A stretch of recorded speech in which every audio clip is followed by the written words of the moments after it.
Bismillahirrahmanirrahim. Assalamu alaikum, my dear students. How are you? I hope you all will be very fine and in best of your health. To understand the next topic, lecture का आगाज़ करते हैं प्यारे आका सल्लल्लाहु अलैहि वसल्लम की निहायत खूबसूरत दुआ के साथ, रब्बे ज़िदनी इल्मा। लास्ट टाइम आप लोगों ने डीएनए रेप्लिकेशन का प्रोसेस अंडरस्टैंड किया था। It means now you have the foundation कि आपको इस बात का इल्म है कि एक सेल होता है और उस पर्टिकुलर सेल के अंदर एक प्रेजेंट होता है या न्यूक्लियोइड रीजन और या फिर प्रेजेंट होगा न्यूक्लियस, और उस न्यूक्लियस के अंदर प्रेजेंट होते हैं थ्रेड लाइक स्ट्रक्चर्स जिन्हें हम नाम देते हैं क्रोमोसोम्स का। और क्रोमोसोम्स बने होते हैं दो चीज़ों के, मीन टू से डीएनए एंड प्रोटीन्स। आपको याद है कि हम लोगों ने जब क्रोमोसोम्स को प्रोटीएजेस से ट्रीट किया था तो सारी प्रोटीन वॉश हो गई थी और बाकी बच गया था हमारे पास डीएनए। और जो डीएनए है बेसिकली वही कोड ऑफ लाइफ है, राइट। फिर हम लोगों ने उस पर्टिकुलर डीएनए को डिफरेंट मेथड से ओपन करके, डिफरेंट एंजाइम से ओपन करके उसकी कॉपीज बनाने के प्रोसेस को अंडरस्टैंड किया था। आज हम ये देखना चाहते हैं कि क्या हमारा डीएनए सारे का सारा एक ही सिंगल पीस है या उसके ऊपर इंफॉर्मेशन डिफरेंट पीसेस में, चंक्स में लगी हुई है, राइट। इस टॉपिक को अंडरस्टैंड करने के लिए हम चलते हैं व्हाइट बोर्ड पर। So let's go to the white board. Yes my dear students, as you can see on the board, हम देख रहे हैं आज चैप्टर नंबर 20 का लेक्चर नंबर 9। आप लोगों की बुक इस टॉपिक को यूं शुरू कर रही है, that is called as what is basically a gene. यानी मैंने आपसे इंट्रोडक्शन में बोला था कि क्या हमारा सारे का सारा डीएनए ही कोडेड है या उसमें कोई स्पेसिफिक रीजन्स हैं कि जहां पे जीन्स या इंफॉर्मेशन को कोड किया गया है। और अगर इंफॉर्मेशन पीसेस में कोडेड है तो हमने उस चीज को कैसे डिड्यूस किया, कैसे एक्सपेरिमेंट से हमने प्रूफ किया, ये सारी बातें आज हम आपसे करेंगे। आपको याद होगा माय डियर स्टूडेंट्स, मैंने लिखा है, तुम्हें याद होगा जरा कि हम लोगों ने अभी तो नहीं लेकिन ग्रेड 9-10 में हम लोगों ने मेंडल के वर्क को बड़ी डिटेल से पढ़ा। और जॉन ग्रेगर मेंडल ने जो अपना जो काम था वो 1865, 1866, 1867 के दौर में प्रिंट किया। और आज हम जिस ईयर की बात कर रहे हैं दैट इज 1902, यानी कि अब दुनिया जॉन ग्रेगर मेंडल के वर्क से आशना हो चुकी थी। उन्हें इस बात का बिल्कुल कॉन्सेप्ट था कि डोमिनेंट ट्रेट्स क्या होते हैं और रिसेसिव ट्रेट्स क्या होते हैं। अगर मैं आप लोगों को थोड़ी सी भूली बिसरी याद करवाऊं ग्रेड 10 की, तो आपको याद होगा कि हमारे रिसेसिव ट्रेट्स वो ट्रेट्स होते हैं जो हर जनरेशन में अपीयर नहीं होते, बल्कि वो जनरेशन को स्किप करते हैं। और आपको ये भी याद है कि हमेशा रिसेसिव ट्रेट्स तब अपीयर होंगे जब वो इकट्ठे हो जाएंगे। फॉर एग्जाम्पल, अगर कैपिटल टी है तो टॉल होगा, और अगर कैपिटल टी स्मॉल टी हुआ तो ये भी टॉल होगा, क्योंकि single capital T is dominant over small T. तो कैपिटल टी मीन टॉलनेस का जीन अपने आप को शो करवा सकता है। लेकिन देखें, क्या स्मॉल टी ने अपने आप को शो करवाया? तो आंसर इज नो। लेकिन अगर मैं इसकी थर्ड टाइप को देख रहा हूं तो आपको नजर आ रहा है कि जब स्मॉल टी इकट्ठे हुए तो अब एक रिसेसिव ट्रेट अपीयर हो गया। तो हमने आपसे जॉन ग्रेगर मेंडल के रेफरेंस से 3 बातें की हैं। पहली बात कि रिसेसिव ट्रेट्स हमेशा पेयर की फॉर्म में अपीयर होते हैं। दूसरी बात, डोमिनेंट ट्रेट की प्रेजेंस में अपने आप को शो नहीं कर पाते। और तीसरी बात है कि जनरेशन स्किप करते हैं। इन्हीं सारी इंफॉर्मेशन को माइंड में रखते हुए एक और pair of great scientist, one of them was Archibald and other one was William Bateson. इन्होंने क्या किया कि इन्होंने 1902 में सेट्स ऑफ एक्सपेरिमेंट्स किए ऑन डिफरेंट फैमिलीज। जब मैं एक्सपेरिमेंट की बात करूंगा तो आपने क्या करना है माय डियर स्टूडेंट्स कि आपने अपनी बुक के पेज नंबर 193 को जरा खोल के देखना है। उसमें आपको नजर आएगी ये वाली डायग्राम। आप इस डायग्राम में देख रहे हैं कि हम लोग एक फीमेल को सर्कल से और एक मेल को एक बॉक्स से रिप्रेजेंट करते हैं। ये डायग्राम क्या कहलाती है? पेडिग्री। राइट। इनके दरमियान जो लाइन है it is called as a marriage line, और इस मैरिज लाइन के साथ जो लाइन अटैच है it is called as a sibling line, जो हमें इनके बच्चों के बारे में बता रही है, राइट। फिर it is called age generation 2। इसके नीचे वाली जो लाइन होगी इट इज रिप्रेजेंटिंग जनरेशन 3, और इसमें भी जाहिर है सर्कल्स फीमेल को रिप्रेजेंट कर रहे हैं और स्क्वायर्स मेल को रिप्रेजेंट कर रहे हैं, राइट। हम लोग करते क्या हैं कि जब हमें जेनेटिक स्टडी करनी होती है तो हम इन बॉक्सेस के ऊपर प्रॉपर ट्रेट्स को लिखते हैं। फॉर एग्जाम्पल अगर हम हीमोफीलिया की बात करें तो फिर capital H is normal and small h will cause haemophilia, for example this one. तो आपको नजर आ रहा है कि हम जनरेशन आफ्टर जनरेशन डिजीजेस की रिशफलिंग को, ट्रांसमिशन को स्टडी कर सकते हैं।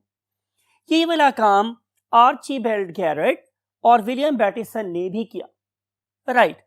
और अगर मैं बताऊं आप लोगों को कि ये बाय प्रोफेशन क्या थे, डॉक्टर्स थे, तो जाहिर है लोग इनके पास आते थे, मीचो से I want to write, physicians थे बाय प्रोफेशन,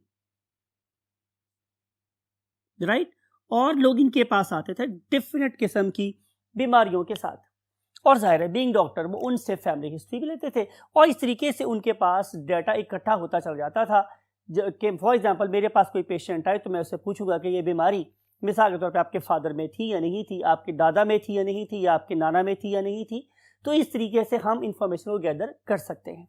तो उस इंफॉर्मेशन को गैदर करने के बाद उसे ये पता चला कि बहुत से ऐसे मेटाबॉलिक डिसऑर्डर्स होते हैं कि जो बाय बर्थ बच्चों को एक्वायर होते हैं। मैं फिर दोबारा रिपीट कर रहा हूं कि बहुत से ऐसे मेटाबॉलिक डिसऑर्डर्स होते हैं जो बच्चे अपने पेरेंट्स से ही एक्वायर करते हैं।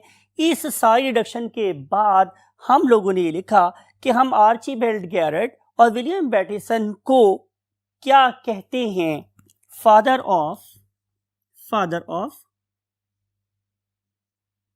Inborn metabolic disorders, inborn metabolic disorders, यानी कि बाय बर्थ जो मेटाबॉलिक डिसऑर्डर्स आते हैं उनकी स्टडी करने का जो फादर है they are basically Garrod and Bateson. इन साइंटिस्ट ने मुख्तलिफ डिजीजेस के ऊपर काम किया। फॉर एग्जाम्पल उनमें से एक डिजीज है that is called as albinism,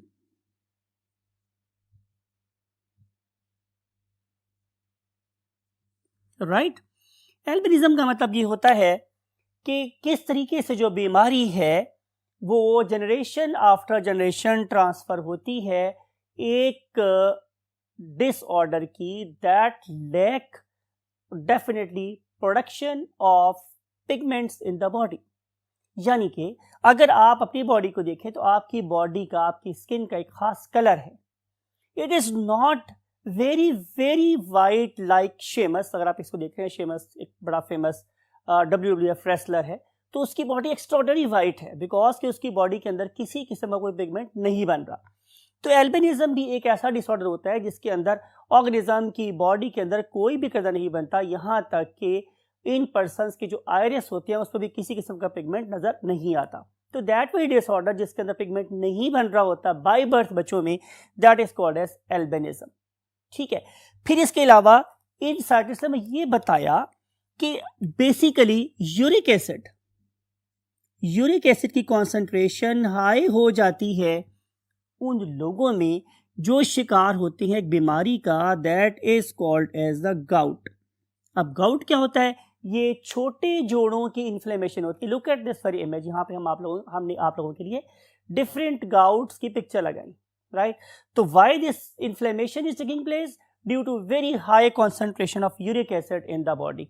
तो जब भी किसी पेशेंट को के अंदर हम लोगों को ये साइन नजर आता है तो जाहिर है बीइंग डॉक्टर में पता चल जाता है कि यहाँ पे यूरिक एसिड का लेवल डेफिनेटली इंक्रीज हुआ होगा। लेकिन चूंकि इस पर्टिकुलर डिजीज की और कॉजेज भी हो सकती है इन्फ्लेमेशन की पर्टिकुलरली, तो फिर उस चीज़ को वेरीफाई करने के लिए कि क्या जो हमारी स्पेकुलेशन है या जो हमारी डिडक्शन है वो सही है। हम लोग क्या कहते हैं कि आप अपना ब्लड का यूरिक एसिड लेवल चेक करवाएं।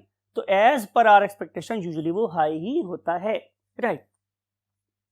फिर एक और डिजीज के बारे में इन आर्चीबाल्ड गैरड ने हमें बताया, दैट वाज एल कैप्टोनूरिया। एल कैप्टोनूरिया, और ये जो डिजीज है एल कैप्टोनूरिया, इसके सिम्टम्स क्या हैं? नजर here, look at the eyes of this patient. आपको नजर आ रहा है कि इस पेशेंट की आईज के वाइट पार्ट, क्या नाम था इसका? ग्रेड में पढ़ के आए आप लोग, परफेक्ट, उसे बोलते हैं सक्लेरा। तो सक्लेरा के अंदर आप लोगों को नजर आ रही हैं ब्लैक डॉट्स। ये जो ब्लैक डॉट्स हैं ये डिपिक्ट करते हैं कि इसकी बॉडी के अंदर कोई ना कोई ऐसा एंजाइम या ऐसा जीन लैक कर रहा है जो कि आम तौर पे नॉर्मल ह्यूमन बीइंग्स की आईज में ये वाले ब्लैक डॉट बनने नहीं दे रहा। फिर हम चलते हैं इन्हीं पेशेंट्स के ईयर्स पे, तो आपको नजर आ रहा है कि इस पर्सन की जो कार्टिलेज है it is very much thick and dark. आमतौर पे जो हमारी कार्टिलेज होती है वो डार्क नहीं होती और बड़ी थिन होती है, it is very flexible, easy to you can say move. फिर हम चलते हैं इनकी बोन्स एंड कार्टिलेज की तरफ। Let me right for you कि हम लोग बोन के साथ साथ कार्टिलेज का जिक्र भी करते चलें, तो आपको नजर आएगा माय डियर स्टूडेंट्स कि इन ऑर्गेनिजम्स की बोन और कार्टिलेज दोनों ही डीकलराइज हो गई हैं और थिक हो गई हैं। जब कोई चीज़ रोज से ज़्यादा थिक हो जाती है, उसमें से वाटर कंटेंट कम हो जाता है, तो वो टूटने के उसके चांसेस बढ़ जाते हैं। Best example is glass and plastic. Plastic ज़मीन पे गिरता है तो नहीं टूटता, लेकिन glass that is very much brittle, तो जब भी ये ज़मीन पे गिरता है तो ये चकनाचूर हो जाता है। तो इन ऑर्गेनिज्म के साथ भी यही प्रॉब्लम है, चूँकि इनकी बोन्स और कार्टिलेज बहुत हार्ड हो गई हैं, so they are very much susceptible to breakage. तो इस लिहाज से हम इसे बोलते हैं कि ये कैसे हो गए हैं? ब्रिटल हो गई, ईजी टू ब्रेक। ब्रिटल का मतलब होता है ईजी टू ब्रेक। फर्दर इस particular disease being alkaptonuria के क्या सिम्टम है उसको अंडरस्टैंड करने के लिए move to the next part of the board. Yes my dear students, देखते हैं कि हम इस डिजीज एल कैप्टोनूरिया का अगला कौन सा पैरामीटर स्टडी करने वाले हैं। तो आंसर इज स्वेट। अगर आप इन पेशेंट्स के पसीने को देखेंगे तो आपको पता चलेगा कि ये ब्राउन कलर का होता है। इसको ऑब्जर्व करने का जो बेस्ट मेथड है वो ये है कि आप इनके अंडर गारमेंट्स को देखें तो वो आप लोगों को डार्क ब्राउन कलर के नजर आएंगे। Next thing is the heart, very very important you can से organ of the body. You know very well कि एक पंपिंग ऑर्गन है, और इसके अंदर जो सबसे अहम चीज़ है वो क्या है? डेफिनेटली 4 चेंबर्स, और इन 4 चेंबर्स के में लगे हुए वेल्व्स। अगर आप इस पेशेंट के हार्ट को देखें तो नजर आएगा कि इस पेशेंट का जो हार्ट है उसके वेल्व्स क्या हो गए हैं? हार्ड हो गए हैं। उसके कंपैरिजन पे आप इस नॉर्मल पेशेंट के हार्ट को देखें तो वो बहुत जेंटली और सॉफ्टली काम कर रहे हैं। अगर आप नॉर्मल पर्सन के वेल्व्स को देखेंगे तो वो बड़ी आराम सुकून से बंद होते हैं, वो किसी किस्म की कोई साउंड पैदा नहीं करते।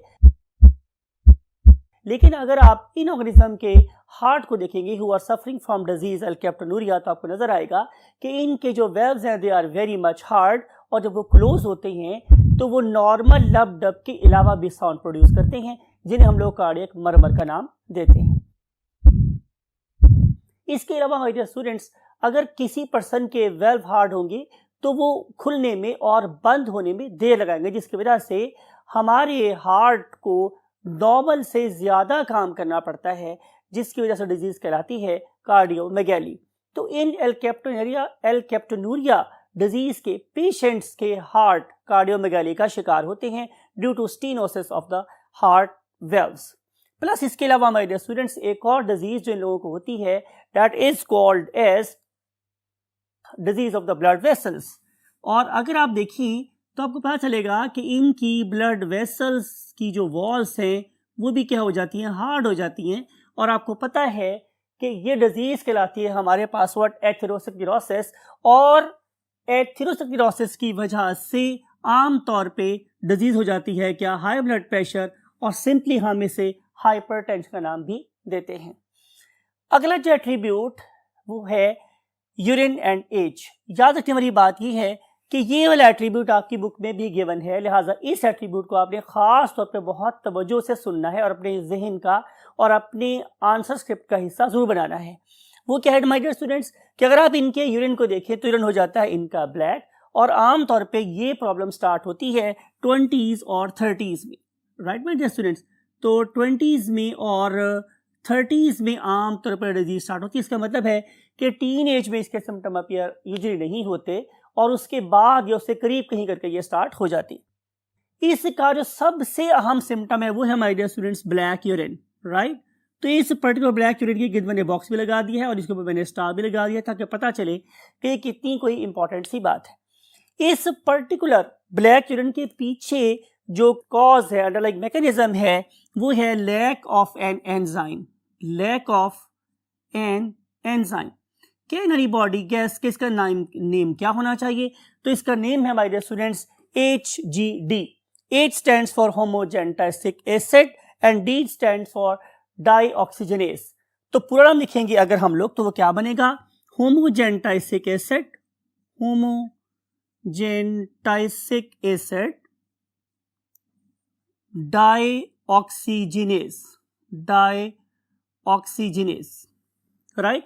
अगर किसी ऑर्गेनिज्म की बॉडी में होमोजेंटासिक एसिड डाइऑक्सीजनेज एंजाइम नहीं होगा तो फिर उसकी बॉडी के अंदर, उसके ब्लड के अंदर होमोजेंटासिक एसिड जमा होना शुरू हो जाएगा। इट बिगिन टू एक्यूमुलेट, जमा होना शुरू हो जाएगा, जिसकी वजह से इसकी बॉडी के अंदर वो सारे सिम्टम अपीयर होते हैं जो हमने देखे regarding eyes, years, bones, cartilage, heart muscle, heart valves, blood vessels, all this stuff, जिसकी वजह से ये सारी प्रॉब्लम आ रही होती हैं। और इसी की वजह से होमोजेंटासिक एसिड की एक्यूमुलेशन की वजह से ही जब कभी यूरिन को हम टेस्ट ट्यूब में डाल के रखेंगे तो वो क्या हो जाएगा? ब्लैक हो जाएगा। Look at this very urine से इमेज और एनिमेशन। आपको नजर आ रहा है कि ये एक नॉर्मल पर्सन का यूरिन है एक टेस्ट ट्यूब के अंदर। काफी देर पढ़ने के बाद भी ये स्टिल कैसा रहा? येलो ही रहा। लेकिन इस पर्टिकुलर ऑर्गेनिज्म के यूरिन को देखें, who is suffering from disease alkaptonuria, तो आपको नजर आ रहा है कि इसका यूरिन बहुत जल्दी से क्या हो गया? ब्लैक हो गया। तो ये क्यों ब्लैक हो गया? Due to homogentisic acid. अब एक आम पर्सन की बॉडी में क्यों नहीं ऐसा हुआ? उसकी रीजन ये थी कि होमोजेंटासिक एसिड को डाइऑक्सीजनेशन के प्रोसेस से गुजारा गया, यानी कि इसके अंदर 2 ऑक्सीजन और ऐड की गई और इवेंचुअली उससे क्या बन गया हमारे पास? एसीटोएसीटेट और फ्यूमरेट। यानी कि अगर एक ऑर्गेनिज्म की बॉडी में देखा जाए तो उसमें आपको नॉर्मल की बात है, नॉर्मल ऑर्गेनिज्म की बॉडी में आप लोगों को होमोजेंटासिक एसिड नजर नहीं आएगा, बल्कि उसके ब्लड में आप लोगों को फ्यूमरेट और एसीटोएसीटेट नजर आएंगे। सवाल ये है कि क्या ऐसा पॉसिबल है कि अगर मैं इन ऑर्गेनिजम्स को इन ब्लैक किस्म के सिम्टम्स से बताना चाहता हूं तो मैं इनकी फूड के अंदर कोई मॉडिफिकेशन कर दूं? भाई इनकी बॉडी के अंदर होमोजेंटासिक एसिड प्रोड्यूस ही ना हो। Look at this very image. आपको नजर आ रहा है कि यहाँ पे आप लोगों के पास 2 बड़े इंपॉर्टेंट क्या हैं? अमाइनो एसिड्स हैं। आप कहेंगे सर अमाइनो एसिड तो आते हैं हमारी प्रोटीन से, तो ठीक है, ऐसे देख लेते हैं कि प्रोटीन के कितने सोर्सेज हो सकते हैं। तो आंसर इज 2। या तो आप सब्जियां खाएंगे या फिर आप लोग गोश्त खाएंगे। ठीक है, आप लोग ऐसे करते हैं कि आप इसके मेन सोर्सेज की बात करेंगे तो आपको नजर आएंगे हर वो सब्जी या वही बात है गोश्त जिसके अंदर आप लोगों को प्रोटीन कंटेंट नजर आएंगे। फॉर एग्जांपल आप पल्सेस की बात करें, आप सीरियल्स की बात करें तो उसके अंदर आप लोगों को ज्यादा कॉन्सेंट्रेशन नजर आती है प्रोटीन्स की। लेकिन आप फॉर एग्जांपल बात करें बनाना की, तो बनाना में भी ऐसा ही है। आप डिफरेंट किस्म के सीड्स की बात करें, फॉर एग्जांपल आप पंपकिन्स की बात करें, पिस्ताशियो की बात करें, आप एलमंड की बात करें, आप पीनट्स की बात करें, तो आप जो भी चीज़ खाएंगे उसके अंदर आप लोगों को वो 2 मदर मॉलिक्यूल ज़रूर मिलेंगे कि जिनमें से एक का नाम है फिनाइल एलानिन और दूसरे का नाम होता है टायरोसिन। तो फिनाइल एलानिन की मेटाबॉलिज्म और टायरोसिन की मेटाबॉलिज्म के दौरान में होमोजेंटासिक एसिड प्रोड्यूस होता है। For example look at this very image. आपको नजर आ रहा है कि टॉप पे आपको नजर आ रहा है phenyl alanine. This phenyl alanine transform itself into tyrosine and then tyrosine transform itself into phenyl pyruvic acid। और जो फिनाइल पायरुविक एसिड है ये फिर ट्रांसफॉर्म हो जाता है इनटू होमोजेंटासिक एसिड, जो फिर 2-3 स्टेप्स के बाद इवेंचुअली कन्वर्ट हो जाता है into fumaric acid and acetoacetic acid और सिंपल फ्यूमरेट एंड एसीटोएसीटेट।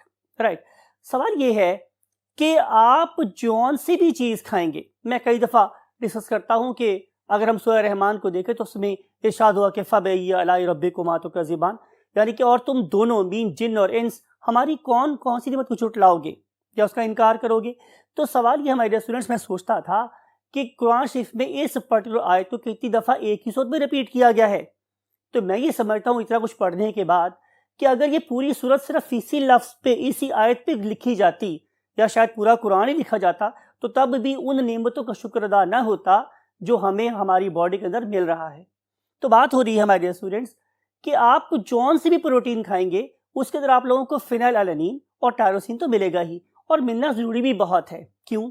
कि लुक एट दिस इमेज, ये बहुत ही इंपॉर्टेंट काम की बात है कि आप देखें कि आपके क्रेब्स साइकिल को ऑपरेट करने के लिए दो चीज़ों की अशद ज़रूरत है। उसमें से एक नाम क्या है? फेमेरिक एसिड। लुक एट दिस कि अगर फेमेरिक एसिड मेरे पास यहाँ फीड नहीं होगा तो इस पर्टिकुलर पॉइंट की वजह से तो मेरा क्रैब साइकिल चल रहा है, एनर्जी नहीं बनेगी।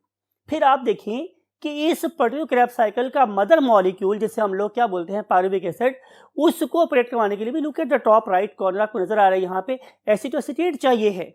तो फबेयलाइरब्बिकुमा तुकज़्ज़िबान, यानी कि इसका ताल्लुक सिर्फ हमारी प्रोटीन मेटाबॉलिज्म से नहीं है, बल्कि इसका ताल्लुक हमारे कार्बोहाइड्रेट मेटाबॉलिज्म के साथ भी है। सो इस लिहाज से ऐसा मुमकिन नहीं है कि हम इन ऑर्गेनिज्म को कहें कि जनाब आप प्रोटीन ना खाओ तो गुजारा हो जाएगा। हर सूरत में ये वाली चीज़ जो आप खा रहे हो उसमें फिनाइलएलानिन और टायरोसिन प्रेजेंट होते ही हैं। ये हो सकता है कि किसी फूड में थोड़ा कम हो, किसी में थोड़ा ज़्यादा हो। हम इसके सिम्टम्स की अपीयरेंस में डिले करवा सकते हैं, लेकिन जब तक इसके सिम्टम अपीयर होने होते हैं, मीन 20 साल तक या 18 साल तक या 16 साल तक, तब तक हम इतनी प्रोटीन खा चुके होते हैं, इतना ज़्यादा अमाउंट में चीज़ ऑलरेडी ब्लड में शामिल हो चुकी होती हैं कि इसको रुकना मुमकिन है।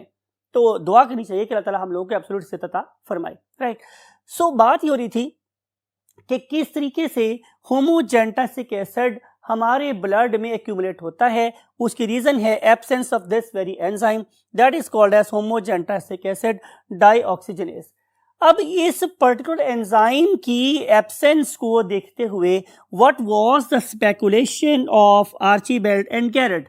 उन्हें स्पेकुलेट ये किया माय डियर स्टूडेंट्स कि जिस तरीके से इस एक एंजाइम की खराबी की वजह से डिजीज हो सकती है, इस तरीके से हर जेनेटिकली मॉडिफाइड डिजीज के पीछे कोई ना कोई एक एंजाइम खराब होना चाहिए। इसीलिए उन्होंने इसको नाम दिया one gene one enzyme hypothesis. If there is an abnormality with one gene, then there will be an abnormality with some what enzyme. One gene is associated with one enzyme.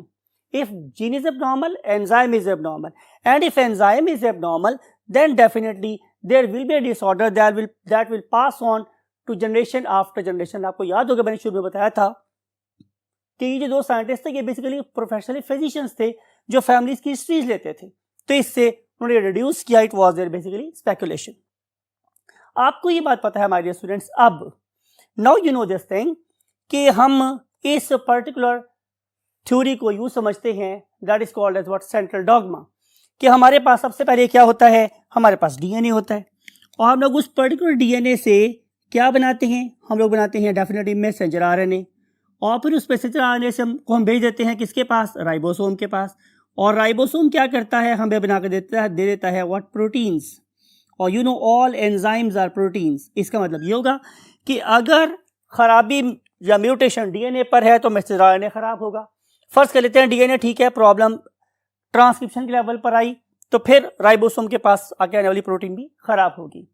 तो one gene is associated with one enzyme. ठीक है। अब सवाल ये है कि ये सारी की सारी बात अगर हम आप लोगों से कही जा रही है तो हमारी साइंस तो कभी ऐसा नहीं करती कि हम विदाउट एनी प्रूफ कोई बात कर दें। तो इस पर्टिकुलर चीज के बारे में जो हमें प्रूफ था वो नहीं मिला हमें अप टिल 1942 के जब जॉर्ज बीडल और एडवर्ड टॉटन ने एक्सपेरिमेंट किया, और एक्सपेरिमेंट करके हमें प्रॉपर ये बात बताई कि जनाब डेफिनेटली हर एबनॉर्मल प्रोटीन या एंजाइम के पीछे एक एबनॉर्मल एंजाइम होता है, एक एबनॉर्मल जीन होती है। उन्होंने इस पर्टिकुलर जीन के म्यूटेशन कैसे इंड्यूस करवाई और फिर उससे ये कैसे साबित किया कि बेसिकली एबनॉर्मल एंजाइम के पीछे एबनॉर्मल जीन होता है। इसको हम देखते हैं next part of the board में। Yes my dear students, 1942 Pakistan की आज़ादी से कोई 5 साल पहले की बात है। George Beadle and Edward Totten, these were the two scientists जिन्होंने एक्सपेरिमेंट किए और हमें ये बात बताई कि डीएनए के अंदर क्या प्रेजेंट होते हैं, जीन्स प्रेजेंट होते हैं। इससे पहले हम समझते थे कि हमारे सारे का सारा DNA basically full of information है और इसका छोटा सा जो पार्ट है वो भी यूजलेस नहीं है। उन्होंने सबसे पहले सिलेक्ट करना था एक organism. It is very very important कि उन्हें ये बात पता है कि एक पर्टिकुलर ट्रेट की वैरायटीज होती हैं और वो वेरिएशंस की वजह से पैदा होती हैं बिकॉज कि वो मेंडल के वर्क को पढ़ चुके हैं। उन्हें ये वाली बात भी पता है कि डोमिनेंट जीन क्या होती है और रिसेसिव जीन क्या होती है। उन्हें इस बात का भी पता है कि फिनोटाइप क्या होती है और जीनोटाइप क्या होती है। तो उन्होंने सबसे पहले सेलेक्ट किया एक फंगस। मैं जगह यहाँ पर छोड़ा हुआ है वर्ड यहाँ पर, what is a stands a fungus. उन्होंने एक फंगस ली और उस पर्टिकुलर फंगस का नाम क्या है, Neurospora crassa. Look at this diagram, look at this image, this is basically Neurospora crassa. आप लोगों को समझाने के लिए मुझे ये अच्छा लगता है कि मैं आपको पहले एक बात समझाऊं ताकि हम उस पर्टिकुलर चीज को बाद में आसानी से इस्तेमाल कर सकते हो। तो कुछ बातें आपको पता होनी चाहिए। Basically what is a wild type, एक ऐसा ऑर्गेनिज्म जो जंगल में मीन्स एक ओपन एनवायरनमेंट में अपनी तमाम की तमाम रिक्वायरमेंट्स को खुद से पूरा कर सकता हो, चाहे वो फूड की सेंस हो, चाहे वो किसी माइक्रोन्यूट्रिएंट की बात हो या मैक्रोन्यूट्रिएंट की बात हो, चाहे वो इसेंशियल अमाइनो एसिड हो या नॉन इसेंशियल अमाइनो एसिड्स हो, वो उसे खुद से पूरा कर सकता हो तो हम उसे बोलते हैं कि ये एक वाइल्ड ऑर्गेनिज्म है। लेकिन अगर उसके ऊपर कोई इन्वायरमेंटल फोर्स एक्ट करे या हम उसको किसी तरीके से मजबूर कर दें, कैसे, by producing some mutations. And आप पढ़े लिखे बच्चे, आपके लिए हरगिज़ सी बात मुश्किल नहीं है कि there are different mutagens present in the nature जो हमारे डीएनए के ऊपर क्या करते रहते हैं, एक्ट करते रहते हैं और उस वाइल्ड टाइप को एक ऑल्टर्ड फॉर्म में कन्वर्ट करके क्या बना देते हैं, म्यूटेंट। राइट, आपको ये बात समझ आ रही है। तो wild type is one that has got a perfect natural DNA. लेकिन अगर उसके ऊपर कोई environmental force like X rays, like UV radiations, like solar radiations, like certain chemicals present in the surroundings, वो एक्ट करते हैं और उस डीएनए को खराब कर देते हैं, तो that very DNA is called as mutant DNA. And definitely उसका इजहार या तो किसी चीज के ज्यादा पैदा होने से होगा या कोई सलाहियत खो देने से होगा। इसको हम डेफिनेटली इस अप्रोच को हम इस्तेमाल करते हैं आगे आने वाले डिस्कशन में। Next thing is minimal medium and supplemented medium. ये बातें पहले ऐसा सीख लें ताकि आपको बाद में प्रॉब्लम ना हो। What is minimal medium? एक ऐसा मीडियम जिसके अंदर हमने कम से कम चीजें दी, ठीक है, और उसके बाद उन चीजों को इस्तेमाल करके उस पर्टिकुलर ऑर्गेनिज्म ने अपनी जिंदगी की ऑल रिक्वायरमेंट्स को पूरा कर लिया। मिसाल के तौर पे कि अगर मैं आपसे ये बोलूं कि कार्बोहाइड्रेट और प्रोटीन में क्या फर्क है, तो आप बताएंगे कि बेसिक डिफरेंसेस लाएंगे नाइट्रोजन। कार्बोहाइड्रेट में होते हैं कार्बन, हाइड्रोजन, ऑक्सीजन। प्रोटीन्स में होते हैं carbon, hydrogen, oxygen, nitrogen. Right, अगर मैं आप लोगों को कार्बन का सोर्स दे दूं, ऑक्सीजन का सोर्स दे दूं, हाइड्रोजन का सोर्स दे दूं, नाइट्रोजन का सोर्स दे दूं और आप लोग उसको मिला के खुद से क्या बना लो, एक अमाइनो एसिड, तो इसका मतलब ये है कि मैंने आपको मिनिमम रिक्वायर्ड चीजें दी थी और आपने उसको इस्तेमाल करके अपनी जरूरत को पूरा कर लिया। What is meant by supplemented medium? मैंने ये देखा कि आप लोगों की बॉडी कोई चीज नहीं बना रही और मैंने वो चीज आप लोगों को फूड में देना शुरू कर दी। इसका मतलब है now I am providing you a supplemented food. जैसे कि आपको पता होगा हमारे पास डिफरेंट किस्म के सप्लीमेंट्स आते हैं, डिफरेंट किस्म की मल्टीविटामिन टैबलेट्स आती हैं, डिफरेंट किस्म के सप्लीमेंट्स आते हैं जो आप लोगों की प्रोटीन रिक्वायरमेंट और mineral requirement and vitamin requirement को पूरा कर रही होती है। तो supplemented medium is one that is provided with product, not with raw material. ये सिंपल रॉ मटेरियल्स हैं और ये क्या है, एक फिनिश्ड प्रोडक्ट है। अब मैंने आपको कार्बन, हाइड्रोजन, ऑक्सीजन, नाइट्रोजन नहीं दिया बल्कि मैंने आपको प्रॉपर अमाइनो एसिड्स दे दिए हैं खाने के लिए।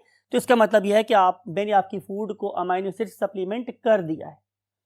इन सारी बातों को अपने माइंड में रखें कि वाइल्ड टाइप क्या होता है, म्यूटेंट क्या होता है, एक मिनिमल मीडियम क्या होता है जिसको बनाने के लिए हमने सिंपल शुगर्स प्रोवाइड कर दी, कुछ विटामिन्स दे दिए राइट। बायोटिक सब्सटेंस आप लोगों को दे दिया, हम लोगों ने वाटर ऐड कर दिया, मिनरल्स ऐड कर दिए, तो ये कहलाएगा हमारे पास मिनिमल मीडियम। लेकिन अगर इसके अंदर मैंने खुद से डिफरेंट किस्म के अमाइनो एसिड्स खुद से ऐड कर दी, इसका मतलब यह कि सप्लीमेंटेड मीडियम होगा, राइट। अब हम चलते हैं, एक टेस्ट ट्यूब लेते हैं और उस पर्टिकुलर टेस्ट ट्यूब के अंदर हम न्यूरोस्पोरा के स्पोर्स को उगाते हैं। आपको पता है कि फंगस का एक यूनिक करैक्टर है, वो क्या कि फंगस हमेशा ग्रो करते हैं, रिप्रोड्यूस करते हैं, अपने नंबर को इंक्रीज करते हैं, ईदर सेक्सुअली और asexually by means of spores. तो हम लोगों ने उन पर्टिकुलर स्पोर्स को लिया और उसे मिनिमल मीडियम के अंदर डाल दिया। आपने देखा कि इस मिनिमल मीडियम की स्लांट के ऊपर और इवन अंदर भी इसके क्या बन गई है, ग्रोथ आ गई है। इसका मतलब ये हुआ कि हमारा जो वाइल्ड टाइप ऑर्गेनिज्म है, वाइल्ड टाइप ऑर्गेनिज्म वो मिनिमल मीडियम के ऊपर ग्रो कर सकता है। हमारा wild type organism minimal medium पे ग्रो कर सकता है या ग्रो करता है। तो ये हो गया मेरे पास वाइल्ड टाइप या कंट्रोल और रेफरेंस एक्सपेरिमेंट। फिर हमने क्या किया कि हम लोगों ने इन्हीं स्पोर्स को यहां लिया और उनके ऊपर हम लोगों ने क्या फॉल करवाई, एक्सरेज। तो जब मैंने उनके ऊपर एक्सरेज फॉल करवाई तो उनके अंदर हो गई क्या, चेंज। इसीलिए मैंने यहां पे कलर कोई और यहां पे कलर कोई और लिया है। यानी कि ये मेरे पास वाइल्ड स्पोर्स है, ये मेरे पास कैसे स्पोर्स है स्टूडेंट्स, वाइल्ड स्पोर्स। और ये मेरे पास कौन से स्पोर्स हैं, mutant spores, mutant spores, right. अब देखें, हमने इन म्यूटेंट स्पोर्स को दो डिफरेंट वे से ट्रीट किया, राइट। पहला वे क्या था कि मैंने उसको मिनिमल मीडियम में डाल दिया। जब मैंने इन स्पोर्स को मिनिमल मीडियम में डाला तो you see there is no growth, इनमें कोई ग्रोथ नहीं आई। इसका मतलब यह है कि जो मेरी स्पेकुलेशन थी, जो मेरा ख्याल था कि मैं अगर इन पर्टिकुलर स्पोर्स को एक्सरे से ट्रीट करूंगा तो इनके अंदर कोई ना कोई सलाहियत कम हो जाएगी, वो वाकई यहां पे नजर आई कि अब उनके अंदर ये सलाहियत खत्म हो गई है कि वो मिनिमल मीडियम में चीजों को लेके अपनी रिक्वायरमेंट फुलफिल कर सकते हैं। It means they are facing some problem in synthesis of the substances that were present in the initial stage. अब मुझे देखना था स्टेप नंबर 2 में, ये कौन सा स्टेप था मेरे पास, स्टेप नंबर 1। अब मैंने क्या करना था कि मैं देखूं कि इनमें से कोई जिंदा या काम का स्पोर बच्चा भी है या नहीं। तो उसके लिए मैंने स्टेप नंबर 2 किया। मैंने क्या किया कि मैंने इस पर्टिकुलर ट्यूब में मिनिमल मीडियम के साथ क्या लिया स्टूडेंट्स, मैंने मिनिमल मीडियम लिया और इस मिनिमल मीडियम के साथ मैंने ऑल 20 अमाइनो एसिड डाल दी। जितने अमाइनो एसिड एसेंशियल्स थे मैंने सारे डाल दी। तो मैंने क्या देखा कि अमाइनो एसिड जब मैंने ऐड किए तो ग्रोथ अपीयर हो गई। इसका मतलब यह है कि मेरी एक और स्पेकुलेशन ठीक हो गई। मैं आपसे हमेशा बोलता हूं कि जो साइंटिस्ट होता है, शायर होता है, अदीब होता है, वो आम लोगों से शायद 100 साल आगे देखते हुए सोचने की साइज रखता है। They were thinking, they were perceiving, they have got some thinking brain on the shoulders। उनका जो ख्याल था कि शायद इस वजह से खराबी अमाइनो एसिड की सिंथेसिस में आई है, वो यहाँ पे हमें ट्रू साबित होती हुई नजर आ रही है।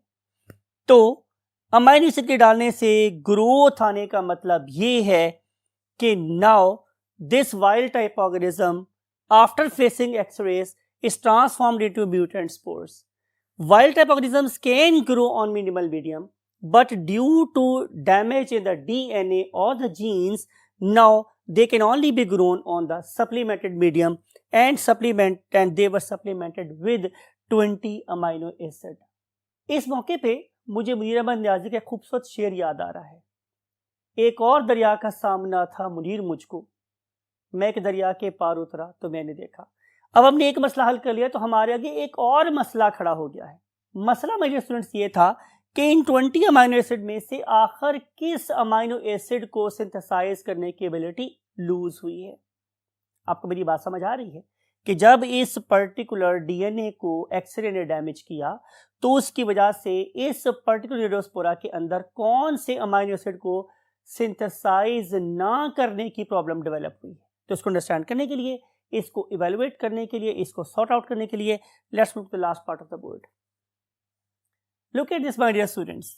इसके लिए उन्होंने क्या किया कि उन्होंने 10 टेस्ट ट्यूब्स ली और उन पर्टिकुलर टेस्ट ट्यूब्स के अंदर उन्होंने मिनिमल मीडियम ऐड किया। यू कैन सी ब्लू वाला मिनिमल मीडियम है, और इसके नीचे उन्होंने प्लस और सब्सटेंसेस भी ऐड कर दिए। यानी कि ट्यूब नंबर 1 में उन्होंने मिनिमल मीडियम के साथ पिरिडॉक्सिन ऐड कर दिया, अगले में मिनिमल मीडियम के साथ para amino butyric acid means PABA add कर दिया, अगले में कोलिन ऐड कर दी।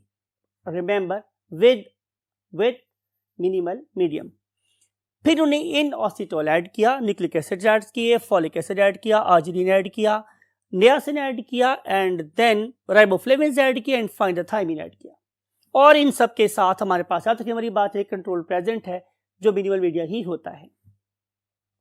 हमने क्या देखा माय डियर स्टूडेंट्स कि इनमें से मैं जौन सा सब्सटेंस मर्जी ऐड कर दूं ग्रोथ नहीं आ रही। ये जरा टेक्निकल बात है, जरा बात को गौर से समझिएगा। यानी कि अगर मैं पिरिडॉक्सिन ऐड करता हूं तो कोई फर्क नहीं पड़ता। इसका मतलब यह है कि पिरिडॉक्सिन की डेफिशिएंसी या प्रेजेंस ग्रोथ को अफेक्ट नहीं कर रही।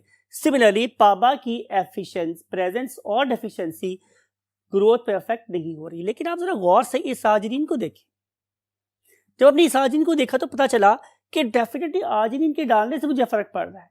इसका मतलब ये होगा कि आर्जिनिन के सिंथेसिस में कहीं ना कहीं प्रॉब्लम आ गई है। मैं दोबारा रिपीट कर रहा हूं कि जब मैंने न्यूरोस्पोरा क्रासा के स्पोर्स के ऊपर एक्सरेज फॉल की तो बेसिकली उनका आर्जिनिन मेटाबॉलिज्म डिस्टर्ब हुआ है, बाकियों को कोई फर्क नहीं पड़ा। इसलिए ये वाली टेस्ट ट्यूब मेरे लिए वाइटल है, that is supplemented with arginine. तो अब हमारी जो रिसर्च थी उसका महवर ये था कि आर्जिनिन बेसिकली किस किस मरहले से गुजर के बनता है। हमने उन पत्थरों को देखना था कि जिन पे पांव रख के हमने इस आर्जिनिन की कहकशां तक पहुंचना था। बात समझ रही है आपको मेरे पास?